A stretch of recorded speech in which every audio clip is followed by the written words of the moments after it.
Assalamu alaikum everyone, welcome to the platform of The Truth Internet.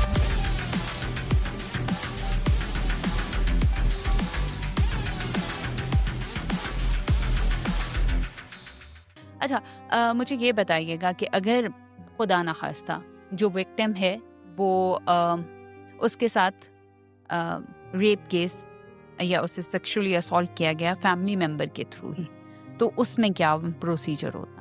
देखिए, procedure तो वही है कि फैमिली मेंबर को इसमें डिस्टिंग्विश नहीं किया गया कि अगर आपका कोई ऐसा इंसान क्लोज आपसे है वो आपको रेप करता है या कोई ऐसा आउटसाइडर आपको रेप है, इसमें डिस्टिंग्विश नहीं किया गया।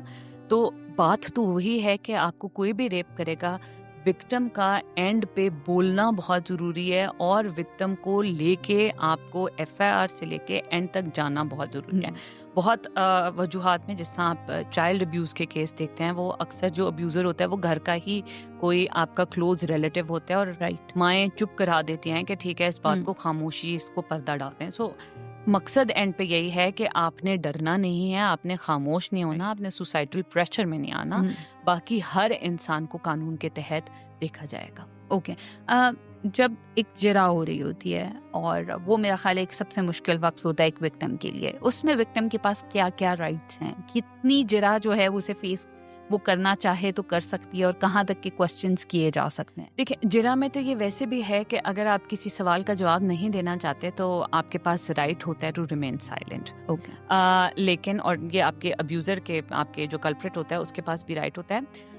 लेकिन हमारी सोसाइटी में जो बहुत प्रॉब्लम है वो विक्टिम ब्लेमिंग और कैरेक्टर असैसिनेशन की बहुत प्रॉब्लम है, जिसकी वजह से लड़कियों को चुप करा दिया जाता है। सो यस, ये उसकी वजह से लड़कियां अप्रोच भी नहीं करती हैं। तो उस सर्कमस्टांसेस में अगर उनको कोई ऐसा खौफ है कि उनसे ऐसे सवाल पूछे जाएंगे, बिलफर्ज नहीं पूछे जा सकते और एंड पे कोर्ट के पास अथॉरिटी है कि वो किसी भी सवाल को डिक्लाइन कर सकता है। सो फॉर एग्जांपल, अगर मैं, अब तो कोर्ट्स ने, जैसे कि मैंने बिल्कुल शुरू में कहा है कि आप सेक्सुअली एक्टिव, तो अगर कोई वकील ऐसा सवाल पूछता है और कोर्ट को वो लगता है ये सवाल जो है फ़ायदा नहीं देने वाला या ये सवाल गलत है, तो कोर्ट उसी वक्त उसको रोक सकता है। अगर दूसरी पार्टी ऑब्जेक्शन रेज कर दे कि ये रेलेवेंट नहीं है, तो कोर्ट उस सवाल को डिसमिस कर सकता है और वो जिरा में नहीं लिखा जाएगा। सो कोर्ट को डायरेक्ट किया गया है, अब आपने इस माइंडसेट से चलना है कि आपने विक्टिम ब्लेमिंग नहीं करनी, कैरेक्टर असैसिनेशन नहीं करनी और किसी औरत के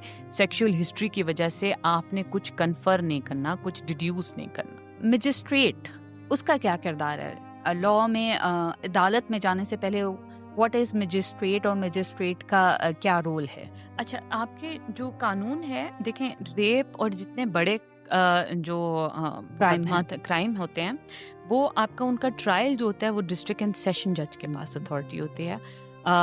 और उसमें आपकी जो अथॉरिटी होती है, या वो एडीजे के पास अथॉरिटी होती है। मैजिस्ट्रेट का जो रोल है वो अरेस्ट तक होता है। आपका मैजिस्ट्रेट रिमांड लेना है किसी का, सो वो आप पुलिस खुद से नहीं ले सकती, उनको वारंट चाहिए होता है। सो वहां तक उनका रोल होता है, लेकिन जो ट्रायल सारी कंडक्ट करेगा वो आपका डिस्ट्रिक्ट एंड सेशन जज, जिसको हम लेकिन sessions मजिस्ट्रेट के पास पहले फर्स्ट स्टेप में मजिस्ट्रेट के पास जाना जरूरी है। वारंट की आपको जो होती है वो मैजिस्ट्रेट के पास होती है, बट ट्रायल जो है आपका केस जहाँ पे फाइल होएगा, वो कैसे हुआ, witnesses, all of those things, वो एडीजे के पास अथॉरिटी है या सेशंस कोर्ट के पास authority. Ma'am, I would like कि अभी हम इतना ही लेके चलें और नेक्स्ट एपिसोड में हम मज़ीद चीज़ें जो हैं उनको डिस्कस करें। लेकिन एक जो उस ड्रामे में भी दिखाया गया और मेरे ख्याल से विच इज़ रियलिटी, कि एक आपके साथ मेरा ख्याल है लोग रिलेट कर सकेंगे। हमारे साथ एक छोटा सा हादसा हो जाए ना, कि हमारा कोई पर्स चोरी कर ले या गाड़ी का दरवाज़ा आके नॉक करके हमसे कुछ स्नैच कर ले, तो हम कितने दिन नहीं भूलते, हमें फ्लैशबैक्स आते हैं।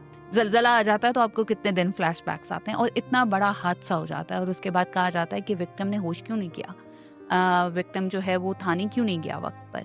तो कौन से साइकोलॉजिकल और इमोशनल जो सपोर्ट है वो उस वक्त ज़रूरी है? अगर कोई खुदा ना खास्ता कोई विक्टिम है और हमें सुन रहा है, या अल्लाह ना करे किसी के साथ ऐसा होता है, तो वो जो इमोशनल और साइकोलॉजिकल सपोर्ट है, because it's a huge step कि आप उस टाइम पे एफआईआर के लिए जाएं। मेरा ख्याल है हमारे मुल्क की बहुत सारी लड़कियों जो बहुत सारे काम करती हैं, बाहर काम करती हैं, उन्होंने थाने भी नहीं देखे होते, बिकॉज हमारे यहाँ तो लड़की के लिए ये बात ही बहुत ऑफेंसिव है कि वो थाने जाए।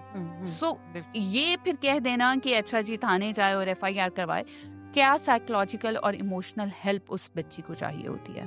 देखें, अगर कानून के हिसाब से देखें तो कानून में तो लिख दिया है कि इसको साइकोलॉजिकल सपोर्ट भी मिलेगी, क्योंकि एक आपका सपोर्ट ऑफिसर भी इस सेल में मौजूद रख दिया गया है। और वो सपोर्ट ऑफिसर क्या साइकोलॉजिस्ट होता है, क्या होता है? उसको जिस तरह की भी, अगर उसको साइकोलॉजिकल सपोर्ट चाहिए वो सपोर्ट देगा, जिस तरह की भी उसको Okay, सपोर्ट right. चाहिए वो देंगे।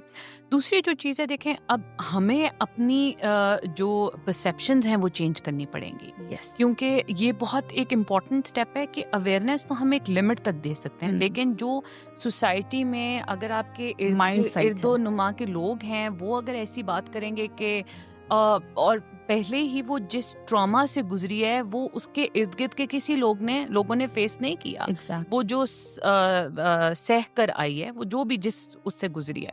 सो ये तो आपको हमारी at the end of the day responsibility बनती है, उसके साथ के लोगों की रिस्पॉन्सिबिलिटी बनती है कि उसको ऐसी सपोर्ट प्रोवाइड करें, ना बल्कि उसको पुश करें कि इसका इख्तिताम जो है, जिसने तुम्हारे साथ ज्यादती किया उसको हमने उस सजा तक पहुंचाना है। सो ये तो at the end of the day हमारा बनता है।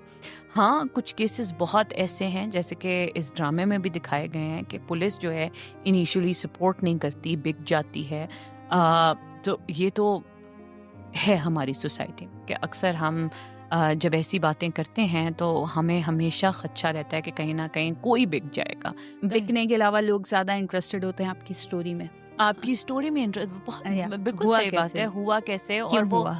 सिर्फ for the sake of story सुनना चाहते हैं। कोई उनको सपोर्ट नहीं देंगे और उसके बाद कहेंगे हमें एग्जैक्टली नहीं पता क्या होगा, क्या पता क्या हुआ होगा, क्या पता यही गई होगी। तो ये चीज़ें इसमें जो हम बार बार बिग लेबल्स के साथ हम आके कहते हैं कि you need to stop blaming the victim, ये ख़त्म कर देंगे तो बहुत सारे क्राइम जो हैं वैसी सोसाइटी में ख़त्म हो जाएंगे। तो ये बहुत जरूरी। I would like to add कि अगर कोई विक्टिम है तो उसे ये एश्योरिटी होनी चाहिए कि उसका कोई कसूर नहीं है। बिल्कुल, जैसे अगर आपके घर में डाका पड़ जाता है तो आपका कोई कसूर नहीं है, अगर आपके यहाँ चोरी हो जाती है तो आपका कोई कसूर नहीं है। सो राइट, मैं चाहूंगी कि आप आज के एपिसोड का कोई लास्ट मैसेज दें हमें। यही मैसेज है कि एक तो मैं थोड़ी सी तारीफ इस ड्रामे की करना चाहूँगी कि एक right step in the right direction in a sense है कि अवेयरनेस लोगों को नहीं है, और इस लॉ की तो अवेयरनेस बिल्कुल भी नहीं है।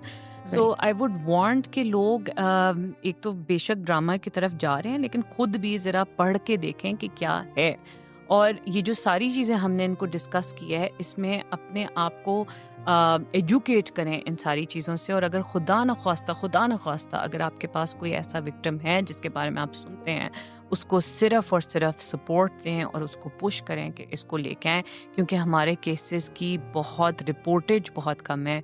लो रिपोर्टेज की वजह से हमारे केसेस की जो पनिशमेंट्स हैं वो बहुत लो हैं इसमें। और वो फिर जो जुल्म है वो रुकता नहीं है, वो जुल्म रुकता नहीं है, वो रादर एक तरह से हम कहते हैं फैसिलिटेट कर रहा है क्रिमिनल्स को कि हाँ हमें किसने पकड़ना है, हमें कौन पकड़ेगा।